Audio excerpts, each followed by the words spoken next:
วันนี้ Kids Cooking มีเมนูผลไม้มาฝากน้องๆค่ะใครที่ชอบทานแอปเปิลแล้วก็ช็อกโกแลตนะคะต้องชอบเมนูนี้แน่ๆไปดูกันค่ะว่าแอปเปิลและช็อกโกแลตจะ mix and match มาเป็นเมนูแซนด์วิชแอปเปิลได้ยังไงค่ะ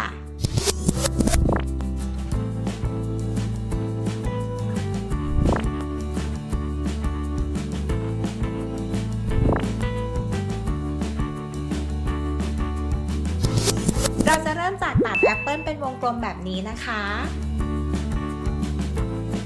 เสร็จแล้วก็จะเห็นว่าแอปเปิลนะคะจะมีแกนตรงกลางใช้พิมพ์ตัดคุกกี้ตัดแกนตรงกลางออกค่ะแบบนี้เลย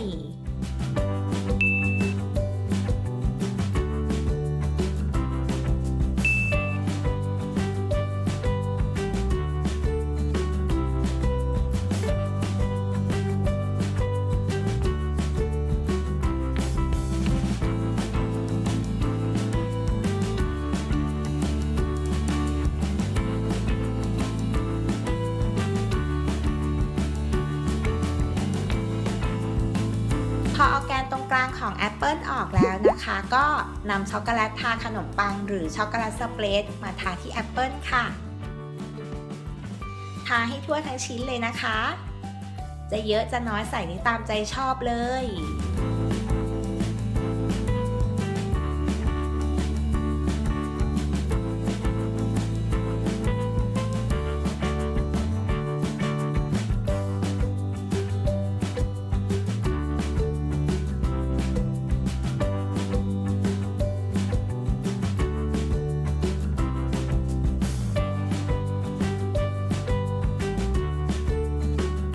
เสร็จแล้วนะคะก็นำแอปเปิลอีกชิ้นหนึ่งมาประกบค่ะ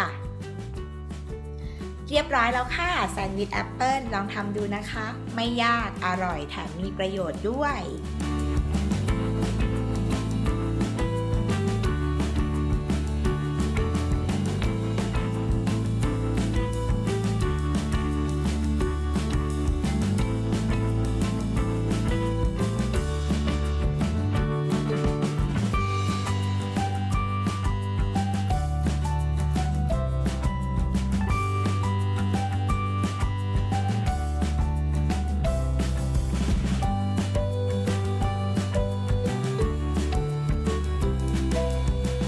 มาฝึกทำอาหารง่ายๆสไตล์เด็กเข้าครัวกับ Kids Cooking นะคะกด Subscribe Kids Kitchen เอาไว้แล้วก็